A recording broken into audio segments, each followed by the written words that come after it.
people who cannot sit at home, thank you so much for being here. So in this video, we're heading to Cuba.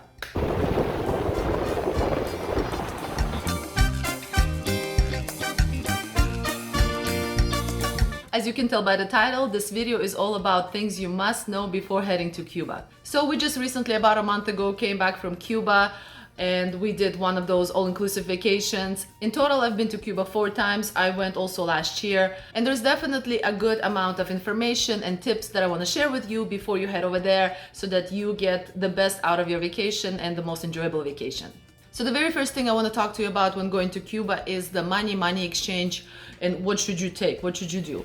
So in my opinion, this is just my opinion, the best currency to take is the American dollars. Last year when we went to Cuba, we had Canadian money and we exchanged it to Cuban pesos. That was not the best idea because I think the rate was not great. We lost a bunch of money doing that. And another thing is we needed to use that money because we couldn't convert it back at the end of the trip. But we felt that with the American money, you can use it over there and you can bring it over here to Canada, use it here, or exchange it back to Canadian dollars. I'm, by the way, in Canada, if you don't know, so it's that's why the Canadian dollars.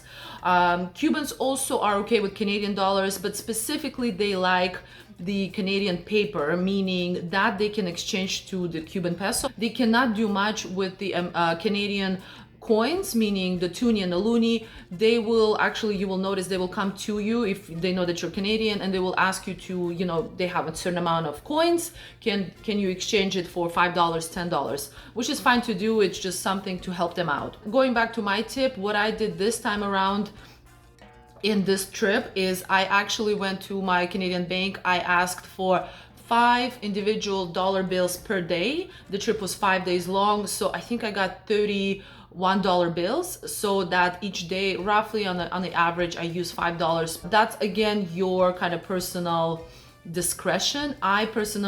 We personally tipped each dollar each breakfast, lunch and dinner, and also for the drinks in the evening we would tip as well. Definitely also have, you know, 20s and 10s just in case you want to get some kind of souvenir or anything like that. But yeah, American dollars, in my opinion, the best. So my second tip is, this is an interesting one, but make sure that if you have Visa, like for example, Aventura Visa, it's I think with CIBC, they have free lounges, airport lounges. So when you're heading to anywhere really, you can relax in the lounge and have, because they have a buffet, you have a nice lunch there, buffet lunch. We actually did not know that even though we had the Aventura card, we did not know that there is a lounge possibility, and it was so much fun. Let me just include some videos. Very good food, considering even a sandwich at the Pearson airport, at any airport, is gonna set you back probably about $12 if not more. This was excellent thing. By the way, there are different Visa cards. I'm gonna link down below a really great article that outlines different Visa cards that have all of these benefits. It was just a really cool thing to start your trip with. My third tip to you is make sure to have earplugs.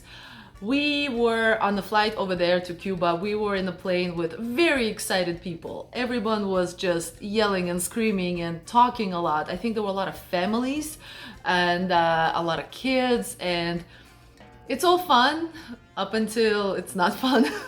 So I was very happy I had my earplugs. I'm gonna link down my favorite earplugs. I use Loop, I swear by them. This is not sponsored, but it is gonna be an affiliate link. I love them so much. If you've been following me, you probably heard me talk about it and rave about them. They're excellent. And another note about earplugs.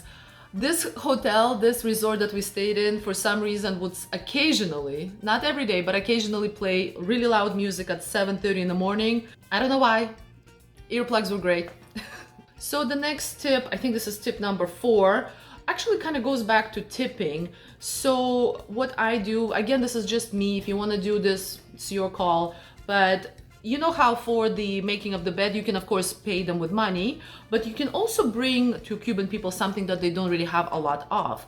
For example, what I would go is I would go to Walmart and I would get those toothbrushes that glow. You know, you press a button and it glows. They were not even that expensive. I know Cuban people don't have that. So think, what is it that you can bring to them that's gonna make them happy? And you know, this is basically leave it on your pillow. Sometimes I would write, I don't remember what it is in Spanish, write it down below if you know, for you, so that they understand that this is for them, like a tip. But occasionally I would leave the tip and I would give some kind of a freebie.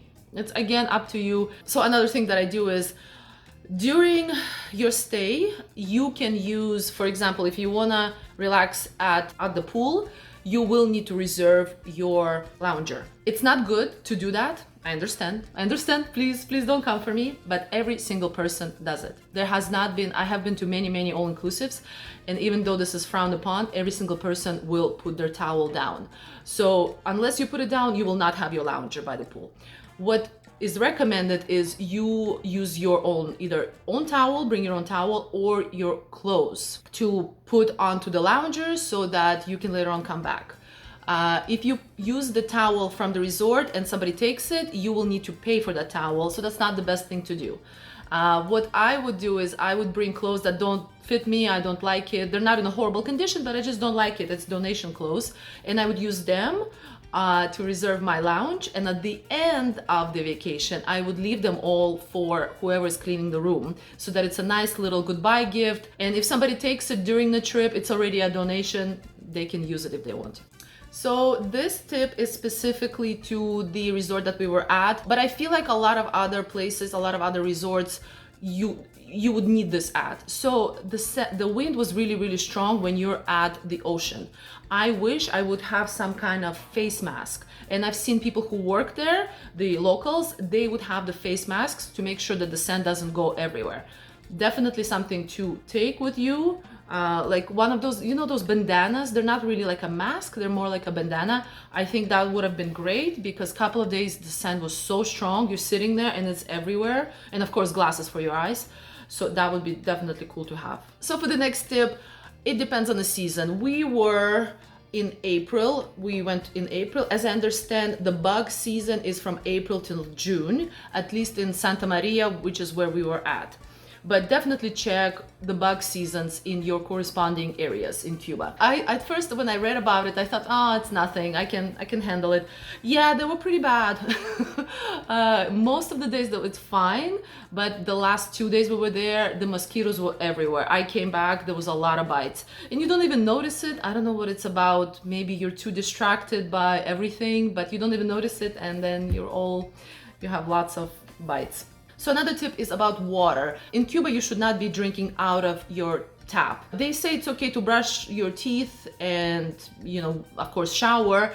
I was trying to brush my teeth even with the filtered water. Most hotels will give you bottles each day and they'll replenish it each day. Their bottles, they're screwed on so that definitely is clean. I also brought my water filter. It's essentially a filter, so you can put the water in, it will filter it out if you want to. That was mainly useful when I was traveling to and from, because sometimes there's no way, like the airport is too expensive and the water is too expensive and you can just fill it up from the tap and go.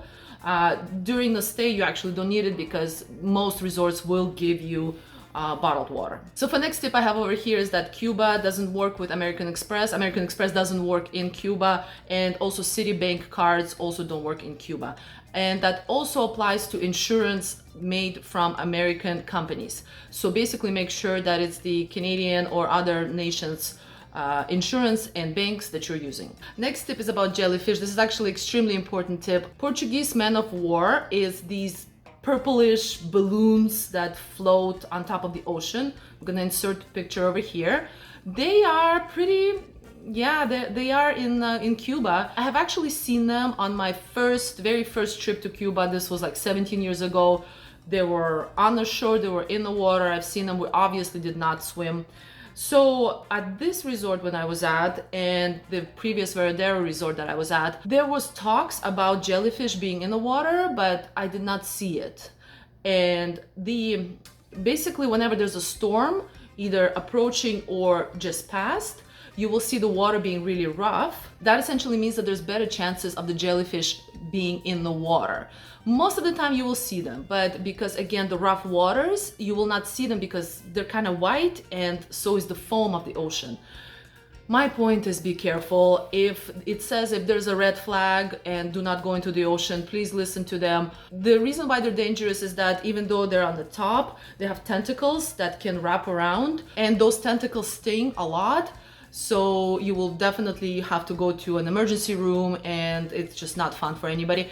When it comes to kids think that these things are toys, so explain to the kids that whatever they see in the ocean is not a toy. You got to be very careful. The way you can prevent the bites, the stings, is to wear either the aqua suit, the wetsuit, or clothes. I don't think clothes are going to prevent the sting 100%, but it's something you can do. And just another FYI, those tentacles, the ones that are below surface, the ones that are in the water, can be as long as 200 feet long, which is very long. So let's talk about Cuban food and restaurants. A lot of people say that they don't like Cuban food. Personally, all of the 4 times that I was at Cuban resorts, I actually like the food. They don't have a lot of fried food, and I'm trying to stay away from fried food as is. So to me, this was not a problem. I know if you are into, let's say, French fries, good pizza, yeah, good burgers, Cuba will not have that. It will be a bit of a rough time for you. But all of the places, all of the Cuban resorts that I've been at, they had excellent grilled chicken. This resort that we were just at recently had excellent squid, that they would just fry in front of you. Anyway, my point is, it depends what you like. It really does. I was fine. They had amazing variety of fruits, especially guava. For me, guava is the best fruit. I love guava so much. In terms of shortages, there are shortages in Cuba. Please expect that. For example, eggs were a shortage. They would only serve eggs when you go to the grill, when you stand in line, and sometimes the line would get very long, about half an hour long. I think it depends per resort. I've actually heard that some resorts just have powdered eggs. That's the reality of Cuba. That's just what happens. Certain things are not even in Cuba. For example, there was not a single nut that I had in Cuba. I've seen people actually take the ramen, those instant ramens, and eat that. They ask for hot water and eat that, and then they would put the seafood that the Cuban people made on the grill. I think it was just more a preference, of a food preference versus, lack of food. I think the food was fine. It really was. There was some pasta if you really wanted pasta. Another challenge, if you come later on in the service, let's say lunch starts at 1 o'clock and you show up at 2 o'clock, the food is going to be cold. Even though they have the stations and the light is shining, the light, that's all they have. They don't seem to have like a bottom heater. That could be depending on the resort, but basically it was cold. It was not fun to eat. You again have to stand in line and wait for them to grill something for you, like chicken or something. So my tip is show up early. If the lunch starts at 1, show up at 1. You will get the best, the freshest. Also in Cuba, there's a lot of sauces. Use sauces. They also have flavored salt. Use flavored salt. Make sandwiches. You, for example, can take the cheese that they have, the bread, and the sauce, and you can make your own fancy sandwich.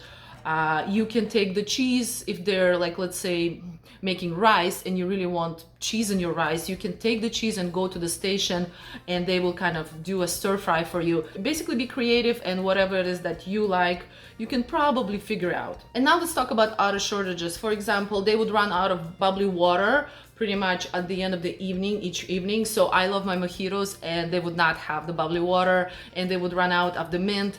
So the earlier in the day, the more stuff they have. That's again, the 2 resorts that I was at, that was the tendency in those 2 resorts. What also surprised me this time around, just recently, is that they had no napkins. Like literally, it was so rough with napkins and toilet paper.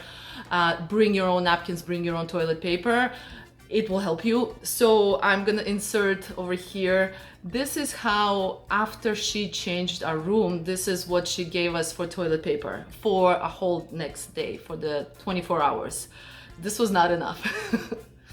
It's simply because they don't have enough paper. It's nothing about the lady who was changing the paper. They simply don't have enough. So these are my main points about Cuba. I do want to say yet again that I do enjoy Cuba a lot. Their beaches, their ocean is the best. I don't even know what other country has better ocean and beaches.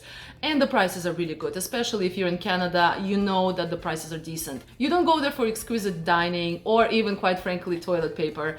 You go there to relax, you go there to have fun in the sun. So please be gentle to Cubans and the country, and just be prepared, and I think you will have an amazing time. Thank you so much for watching.